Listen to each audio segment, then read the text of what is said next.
What's up guys, and welcome to my 4.3 updated Cyrene guide. In this video, I'm taking you over everything you do need to know in order to understand and build Cyrene, including a kit overview that also does include every single exclusive Chrysos Heir buff, best Lightcones, best Relic sets and Planar Ornaments, the main sets you want to go for and substats to aim for, and finally some general team building for Cyrene. Stuck grinding in Honkai Star Rail? Need stellar jades fast? We've got you covered. Head over to U7 Buy, your ultimate gaming hub for save fast and cheap in-game top-ups. Whether it's Star Rail or your other favorite games, U7 delivers instantly and players love it. Check out their Trustpilot reviews, they're actually top ranked. On the Honkai Star Rail direct top-up page, you can recharge your account in seconds. For example, 8080 Honorific shards cost $99.99 in the official store. However, on U7 Buy, you can see the price is cheaper. When you head over to U7 Buy, you might notice that the storefront display prices currently match the in-game store, but don't worry, the magic happens at checkout. Once you click the Buy Now button, your total instantly drops to our actual discounted price only. Just pick your server, enter UID, pay securely, and boom, your account is instantly loaded. Want extra savings? Use code PRETSR at checkout for 5% off, perfect for last minute pulls, battle passes, or surprising a friend. And here's a bonus. If you spend $80 a month on U7 Buy, you can grab the Honkai Star Rail Express Pass for only 1 cent, which is nearly free. Click on the link in my description, recharge fast, save more, and keep blazing those trails. Cyrene's basic attack gains 1 recollection point and does ice damage based off her max HP to a designated enemy. Her skill gains 3 recollection points and deploys a zone for 2 turns that decreases by 1 at the start of Cyrene's every turn. With the zone up, every damage dealt by ally targets will do an additional instance of true damage equal to 24% of the original damage. Her ultimate will summon her Memo Sprite Demiurge, cause it to immediately gain an extra turn, activate all teammates' ultimates, and will make Cyrene enter the ripples of past revelry state. Will give Cyrene an enhanced basic attack, and only being able to use the enhanced basic attack going forward increases Cyrene and her Memo Sprite's crit rate by 50%, and the zone from the skill will be deployed with no duration limit. Can only be used once per battle, and Demiurge has an initial HP that equals 100% of Cyrene's max HP. With that ultimate up, if you were to use it again, it will enable Demiurge to gain an extra turn. The enhanced basic attack will make Cyrene gain 3 recollection points and do ice damage based off her max HP to a designated enemy and all enemies. The enhanced basic attack can also not recover skill points. Her talent: when combat begins or after Cyrene takes actions, other allied characters under any state and their Memo Sprites will gain future. Allies with future taking action will consume it to give Cyrene a recollection point. Reaching 24 points will allow Cyrene to activate her ultimate and will also dispel all debuffs on her. If she has 12 recollection points during the ripples of past revelry state, she can activate ultimate. Reaching max stacks can allow it to overflow up to a max of 27 points, and Cyrene being on the field will increase the team's damage dealt by 20%. Her technique creates a special dimension for 30 seconds. Enemies that are in the special dimension will cease their actions, and with Cyrene's technique up, anyone on the team will have 50% increased movement speed. Entering battle with the technique active will deploy her zone automatically. Now we get to her actual Memo Sprite details. Before we go every single Chrysos Heir buff, let's just go over what it does have before. So if you were to just shoot normally, you would be using the Blooms and Plumes attack, which does ice damage to all enemies based off Demiurge's max HP, and the select buff will apply the buff to a designated ally character. If the ally target is a Chrysos Heir, they will gain a special effect, and if they're not a Chrysos Heir, they will get a 40% increase to damage dealt for 2 turns, and also applies the Memo Sprites. The Memo Sprite talent states Demiurge's speed remains at 0 and doesn't appear on the action order bar, and also is considered out of bounds. Cyrene's HP percentage changing will also make Demiurge's HP percent change as well, and Demiurge on the field will have Cyrene's and Demiurge's max HP increased by 24%, and Demiurge's using an ability will decrease the duration of all continuous effects on this unit by 1. Summoning Demiurge will also dispel crowd control debuffs from all allies. Now finally, the actual exclusive Chrysos Heir buffs. For Remembrance Trailblazer, it will be a permanent battle effect that increases the Trailblazer's attack by 16% of Demiurge's max HP, increases Trailblazer's crit rate by 72% of Demiurge's crit rate, and also does apply to Mem. Trailblazer using their actual enhanced basic attack when they are Remembrance will make Demiurge gain an immediate extra turn, and will allow Demiurge to automatically use Blooms and Plumes. Using the buff on Aglia will allow her to gain the Romance effect that will immediately max out Garment Maker's Memo Sprite talent speed boost stacks. Once Aglia or Garment Maker attacks, it will consume Romance to regenerate 70 energy. Aglia and Garment Maker's damage dealt increases by 72% and also ignores 36% defense, and that effect lasts until Aglia exits her Supreme Stance state. Using it on Tribi will activate a permanent battle effect, which will allow Tribi's damage to ignore 12% of the enemy's defense. Tribi launching a follow-up attack and doing additional damage from her zone will deal an additional instance of the additional damage. Using it on Maide will be a one-time effect that removes crowd control debuffs on him. If Maide is in the Vendetta state, he will automatically use a instance of Godslayer Be God that does not consume charge, and that attack's crit damage will increase by 200%. However, if Maide is not in Vendetta, instead instead it will action advance Maida's action by 100%. Using it on Castris will be a permanent battle effect that allows her Nuba to overflow to 200% points. Summoning Netherwing will also consume all overflowing Nubud. For every 1% overflow consumed, damage dealt by Netherwing's talent effect Wing Sweeps the Ruins will increase by 0.24%, and with 2 or fewer enemies on the field when Netherwing is summoned, instead that additional damage multiplier increase will be 0.48%. Using it on Anaxagoras will make it to where he will immediately get an action advance of 100%, restore 1 skill point for the team, and the next skill Anaxa does use gains 3 additional instances of damage for that 1 turn, and Anaxa using a basic attack or skill will gain True Knowledge, where all Air Edition characters gain 60% attack and 40% skill damage dealt that lasts until Anaxa's next turn. When using the Cyrene buff in her ultimate, Hyacine will automatically gain it regardless, and will give Hyacine 2 stacks of Ode to Sky. But if you specifically use it on Hyacine, she regenerates 24 energy, and when Hyacine does have Ode to Sky and is providing healing, the tally contribution for Little Eco's Memo Sprite skill will be increased, bonus amount equal to 72% of current healing, and Hyacine using skill or ultimate will consume a stack of Ode to Sky. Using it on Cypher is a permanent battle effect that increases Cypher's own damage by 36%. Patron's defense reduction effect will be increased by 20%, so an additional 20% shred to the patron, and for the non-patron it will be an additional 12% defense decrease. Using it on Phynon is a permanent battle effect which will give him 6 core flame and also the eternal ignition effect when transforming. For every 1 core flame you have above 12 that is consumed going into ultimate will give Kazlana plus 12% crit damage up to a max of 72%.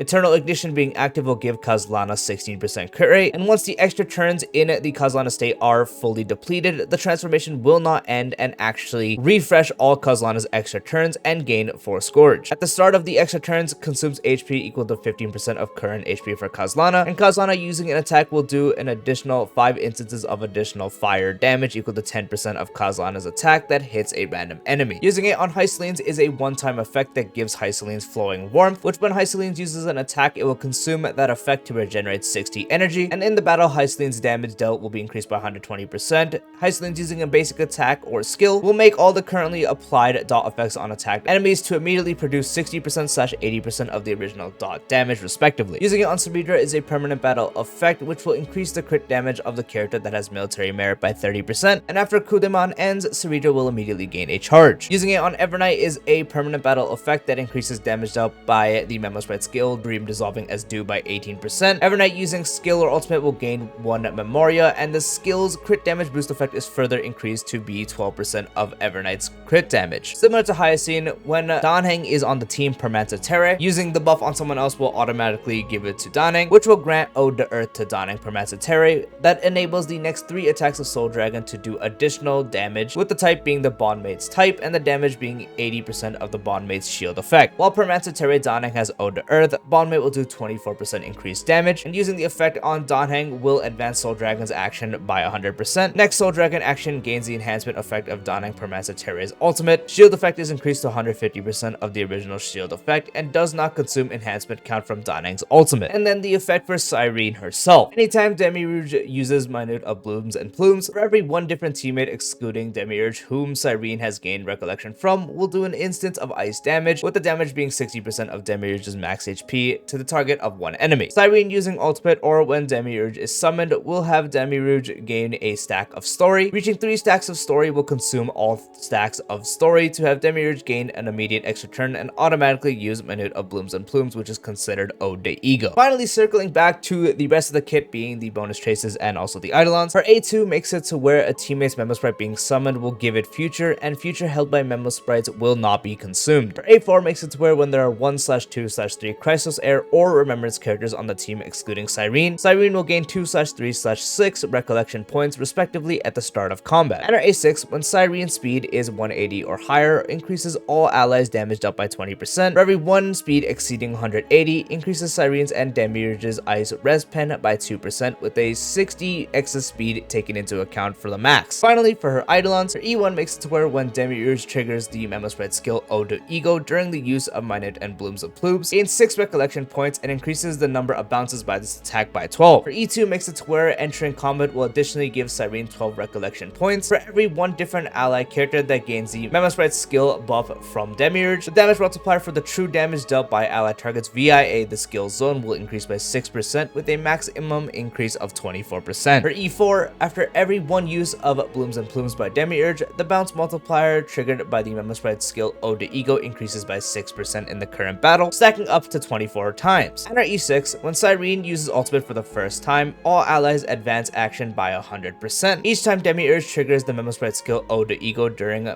Blooms and Plumes, gains the following effect based on the number of times it has been triggered in the current battle. One time, so the first time, when Demiurge is on the field, reduces all enemy targets' defense by 20%, and 2 times or more will make all allies advance action by 24%. For Cyrene's best Lightcone options, the 3 that you mainly run have not changed, with their signature still overall being the best, giving the wearer 18% speed, whereas Memo Sprite using a Memo Sprite skill on one ally gives blank, which will make enemies take 10% more damage, whereas Memo Sprite using a Memo Sprite skill on an enemy gains Verse, which will increase the team's crit damage by 16%, and the Where's Memo Sprite possessing both blank and Verse will increase the effects of it by 60%. Very simple yet effective. The speed boost is really nice since you do actually want to build Cyrene as fast as possible, so 18% speed is very helpful. At the same time, you're able to gain both these effects quickly after you do get her ultimate, since once you do get her ultimate, you pop the skill on one ally, and then you pop it on the other one, so you just have it mainly blank there, but then she gets the actual Ode to Ego proc, which will count as this part, giving Verse, and then getting the full effect of this actual Lightcone. But for overall performance, her signature still is her best. If you have a spare highest seed Lightcone sitting around, you can also use it for the 18% speed, where using basic attack, skill, or ultimate will consume the team's HP equal to 1% of their current HP. After the next attack of the Wearer's Memo Sprite, enables it to additionally do 1 instance of additional damage equal to 250% of the total consumed HP to the attack target, with the damage type based on the Memo Sprite's type, and the total consumed would be reset after that. The Wearer's Memo Sprite using Memo Sprite skill will increase damage taken by all enemies by 18% for 2 turns, and same type effects cannot stack. So whether this last part is actually active depends on if you do have 2. The reason this would be the other option is the speed buff here is good. The HP consume part can be good. It kind of depends on if you're running around on an HP related team, so Remembrance. If not, then this is not really going to do much. And this last part, it's only really there if you don't already have Hyacine on the team, because if you already have Hyacine and her Lightcone on the team and you just happen to have a spare one, the second part would not actually activate, which by second I mean last, because 18% vulnerability is only for 1 copy of the Lightcone. But on something like Remembrance, it can give you more HP consumption for a Castress New Blood, same with Evernight Memoria gain, and then as I mentioned, speed very important. So this would be the other option you'd use if you don't have her signature, and the free-to-play option would go to the Herder Shop one, increasing the wearer speed by 6%. After the wearer uses skill, increases the damage dealt by all allies by 8% for 3 turns, and at S5, 12% speed, 16% damage. This Lightcone has a very big caveat though, as you do know once you enter the ultimate state, you can no longer use your skill as you're only able to use the ultimate or the enhanced basic attacks. Once you go into ultimate, you will only have this for 3 more turns, if that is how much turns you'd have before you went into ultimate, so this part would not remain active. So do keep that in mind. However, 12% speed is still good for building her. The rest of the options I'm going to mention are a lot more DPS coded, so it shies away from her actual role of being a more support / sub DPS and focuses more on her own personal damage. One of them being Evernight's Lightcone, giving 30% max HP to the wearer, whereas Memo Sprite using an ability will give the wearer Noctis, which will make damage dealt by all ally Memo Sprites ignore 20% of the target's defense, increases damage dealt by wearer and their Memo Sprite by 30%, and this last part is unusable. So this is just kind of if you have a spare one, so you can just kind of get the Noctis effect, or if you just don't already have Evernight, you just happen to have her Lightcone for some reason. Since she does scale off HP, the max HP increases the damage increase. This actual effect does apply to everyone, so there is some form of things happening. So there is some extra support with 20% defense ignore, which also does apply to Demiurge, so that's why it's an increase there. Extra damage percent, and unfortunately the Memo Sprite will not be disappearing, so 8 energy cannot be gained. Also, she doesn't use traditional energy, so you can't get that anyways. It's mostly worse than the other options, but it's still there. Aglia's signature also does work with 12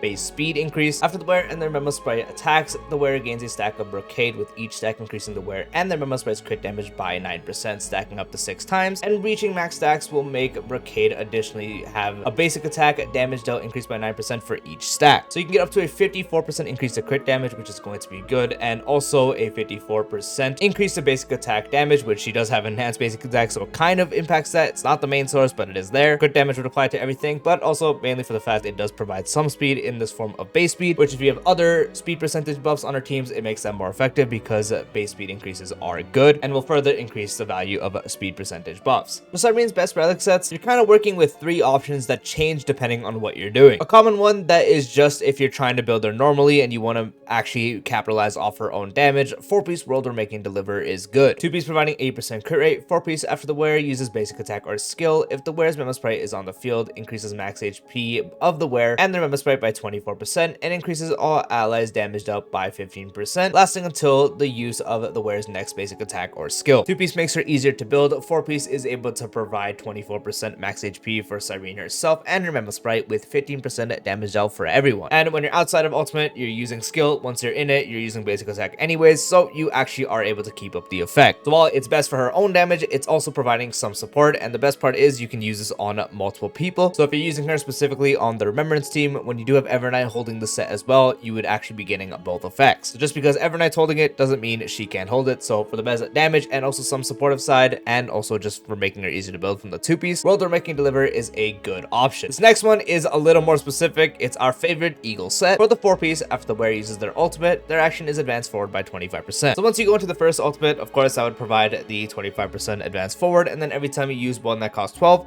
this is pretty much to accelerate her rotation. So every time you do use the buff, you'd be able to accelerate her turns, getting her to use enhanced basic attack quicker, which will allow her to get to her next ultimate quicker. I only really recommend this when you're using it on her teams that require her to use the buff multiple times. So every time she does act, she would use it on an ally, primarily Anaxa and also Maide. Since with this, you're accelerating her rotations, the quicker you can get to your ultimate again, the quicker you can provide the buff onto Anaxa or Maide for them to use their actions. So this one is a bit more specific, yet it is completely viable, and also can put you through breakpoints to hit higher thresholds. The next one would just be a simple 2-piece speed, 2-piece speed, which can allow you to reach 200 speed a lot easier. So just combining 2-piece Messenger with 2-piece Ordeal, 2-piece Warrior Goddess, or 2-piece Diviner. For ornaments, you mainly just use either the Amphoria set or you use Von Walk. Let's talk about Amphoria set first. 8% crit rate for the wearer while the wearer's Memo Sprite is on the field, increases all allies speed by 8% and cannot be stacked. So it makes it easier to build with 8% crit rate, and once you do finally have your ultimate up, so do keep in mind outside of her ultimate, so before you go into the ripples of past reverie state, you will not have this effect active. But once you go into it, it's a permanent 8% speed for the team that can be great for multiple teammates, but especially Cyrene herself, since she does love speed. So this can also help you get to that 200 speed threshold if you're aiming for that, but it would only apply once you go into ultimate. Do keep in mind other characters can actually hold this, and by other characters I mean other